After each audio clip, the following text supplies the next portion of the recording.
Hello class 10th, मैं आपकी biology educator. तो स्टार्ट करते हैं आज के लेक्चर को। आज के लेक्चर में हम पढ़ने वाले हैं पोलिनेशन, परागन।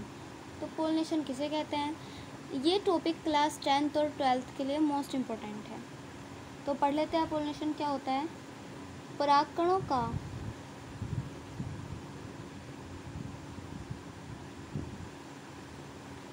स्त्रीकेसर के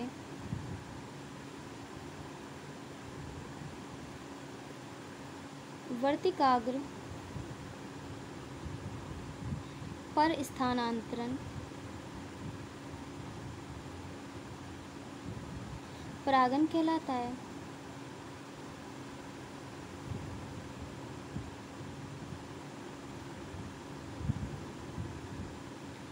तो इस लाइन का मीनिंग क्या है, परागकणों का स्त्रीकेसर के वर्तिकाग्र पर स्थानांतरण परागन कहलाता है। तो समझ लेते हैं। ये संरचना होती है स्त्रीकेसर, जिसके 3 भाग होते हैं, वर्तिकाग्र, वर्तिका, अंडाशय। तो इस लाइन में क्या कहा गया, परागकणों का स्त्रीकेसर के वर्तिकाग्र पर स्थानांतरण। परागकणों का स्त्रीकेसर के, जब परागकोश से निकलकर परागकण स्त्रीकेसर के वर्तिकाग्र वाले भाग पर स्थानांतरित हो जाते हैं। स्थानांतरित का अर्थ होता है एक स्थान से दूसरे स्थान पर जाना। तो जब परागकोश से निकलकर परागकण स्त्रीकेसर के वर्तिकाग्र वाले भाग पर स्थानांतरित हो जाते हैं तो वह प्रक्रिया परागन कहलाती है। एक बार और समझ लेते हैं। परागकणों का स्त्रीकेसर के वर्तिकाग्र वाले भाग पर स्थानांतरण परागण कहलाता है। परागकणों का स्त्रीकेसर, ये स्त्रीकेसर है, कि वर्तिकाग्र वाले भाग पर जाना परागन कहलाता है। परागन के 3 प्रकार होते हैं।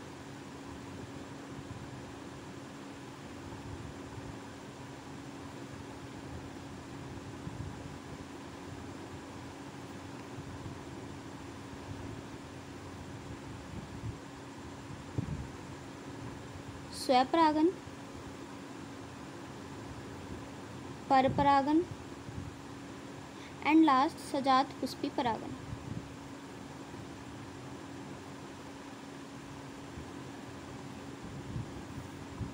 तो 1 बाय 1 इनको पढ़ लेते हैं। फर्स्ट है स्वपरागन।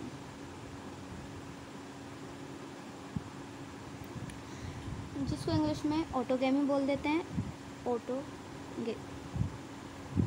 तो स्वपरागन क्या होता है, उसी पुष्प में या एक ही पुष्प में होने वाली परागन की प्रक्रिया स्वपरागन कहलाता है।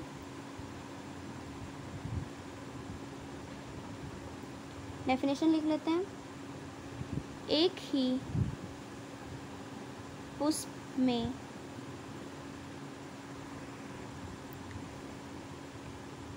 परागकणों का स्त्रीकेसर के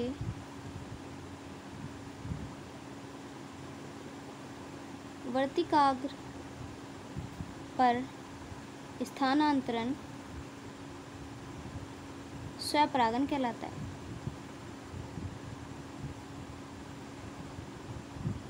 तो समझ लेते हैं इस लाइन का मीनिंग क्या है। एक ही पुष्प में परागकणों का स्त्रीकेसर के वर्तिकाग्र पर स्थानांतरण स्वपरागन कहलाता है। ये एक प्लांट है जिसपे ये एक फ्लावर है। ये परागकोश,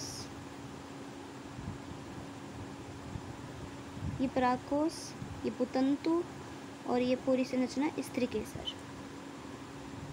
तो जब एक ही पुष्प में, ये एक ही पुष्प है, एक ही पुष्प के परागकोश से निकलकर परागकण स्त्रीकेसर के वर्तिकाग्र वाले भाग पर स्थानांतरित होते हैं तो वह प्रक्रिया स्वपरागन कहलाती है। स्वपरागन में कारक की आवश्यकता नहीं होती है। इसमें कारक की आवश्यकता नहीं होती है, नहीं होती है। कारक क्या होते हैं, जिसके द्वारा परागकण स्थानांतरित होते हैं, जैसे जल, वायु या कीट, पक्षी, ये कारक कहलाते हैं। लेकिन स्वपरागन में कारक की आवश्यकता नहीं होती है। ये परागकोश से परागकण निकलकर स्त्रीकेसर के वर्तिकाग्र पर स्थानांतरित हो जाते हैं। इसमें कारक की आवश्यकता नहीं होती है।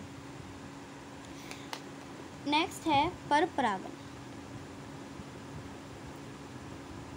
पर परागन, जिसको इंग्लिश में क्रॉस पोलिनेशन या जीनोगेमी या एलोगेमी भी कह देते हैं। इसको इंग्लिश में क्रॉस पोलिनेशन, जीनोगेमी और एलोगेमी कह सकते हैं। परपरागन क्या होता है? अलग अलग पादपों के बीच होने वाली परागन की प्रक्रिया परपरागन कहलाता है। तो लिख लेते हैं भिन्न भिन्न का अर्थ है अलग अलग पादपों में परागकणों का स्त्रीकेसर के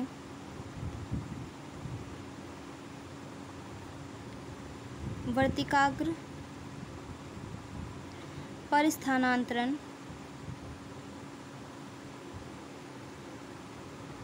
परपरागन कहलाता है।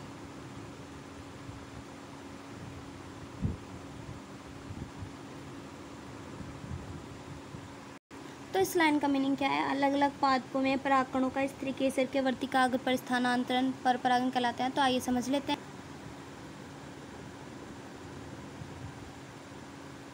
ये गुलाब का पादप है,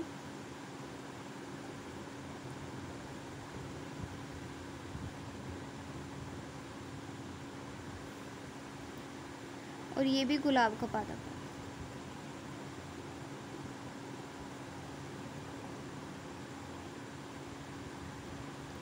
हमने परपरागन में पढ़ा अलग अलग पादपों के बीच होने वाली परागन की प्रक्रिया परपरागन कहलाता है। तो ये भी एक पादप है और ये भी एक पादप है, दो अलग अलग पादपों के बीच होने वाली परागन की प्रक्रिया।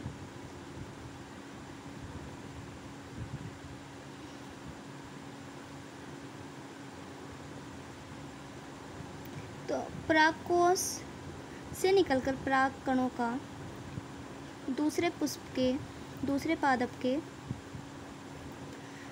स्त्रीकेसर के वर्तिकाग्र वाले भाग पर स्थानांतरण परपरागन कहलाता है। परपरागन में कारक की आवश्यकता होती है, कारक की आवश्यकता होती है। कारक जैसे जल, वायु द्वारा या कीटों द्वारा परपरागन होता है। परपरागन में पादपों की जाति समान होती है, जाति समान होती है। जैसे ये भी गुलाब का पादप है और ये भी गुलाब का पादप है, तो इनकी जाति समान होती है। तो हमने परपरागन में क्या पढ़ा? दो अलग अलग पादपों के बीच होने वाली परागन की प्रक्रिया परपरागन कहलाता है। नेक्स्ट टॉपिक है सजात पुष्पी परागन। सजात पुष्पी परागन, जिसको इंग्लिश में जिटेनोगेमी बोल देते हैं, जिटेनोगेमी। तो सजात पुष्पी परागन क्या होता है?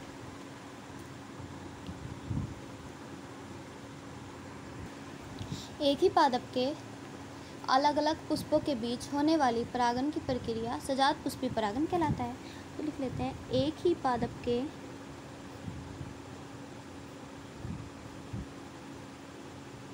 अलग अलग पुष्पों के बीच होने वाली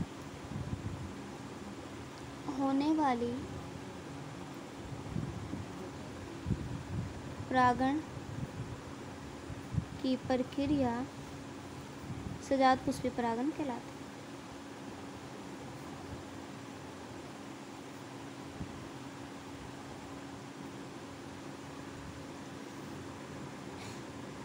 एक ही पादप के अलग अलग पुष्पों के बीच होने वाली परागन की प्रक्रिया सजात पुष्पी परागन कहलाती है। तो इसे भी समझ लेते हैं। ये एक प्लांट है, इसमें ये एक पुष्प है,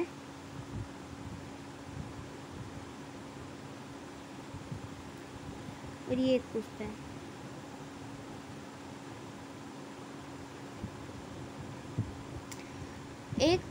एक ही पादप के ये एक ही पादप है, अलग अलग पुष्पों के बीच, ये अलग अलग पुष्प हैं, अलग अलग पुष्पों के बीच होने वाली परागन की प्रक्रिया। परागन की प्रक्रिया क्या होती है?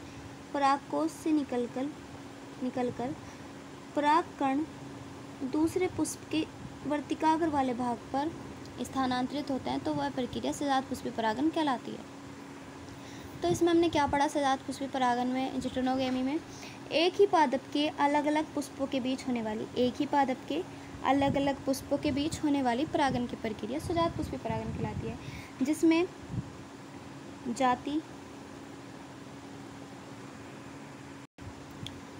जाति भी समान होती है और ये आनुवांशिक रूप से भी समान होते हैं।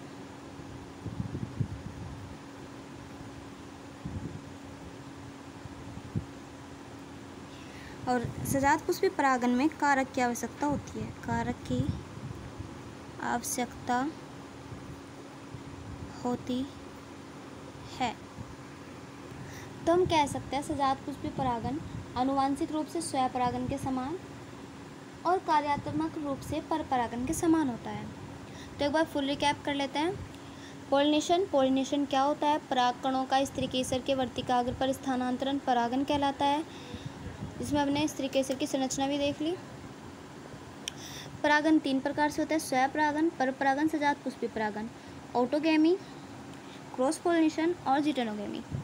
स्वपरागन क्या होता है? एक ही पुष्प में परागकणों का स्त्री केसर के वर्तिकाग्र पर स्थानांतरण स्वपरागन कहलाता है। इसमें कारक की आवश्यकता नहीं होती है। एक ही पुष्प में परागकणों का स्त्री केसर के वर्तिकाग्र पर स्थानांतरण स्वपरागन कहलाता है। नेक्स्ट है परपरागन, क्रॉस पोलिनेशन।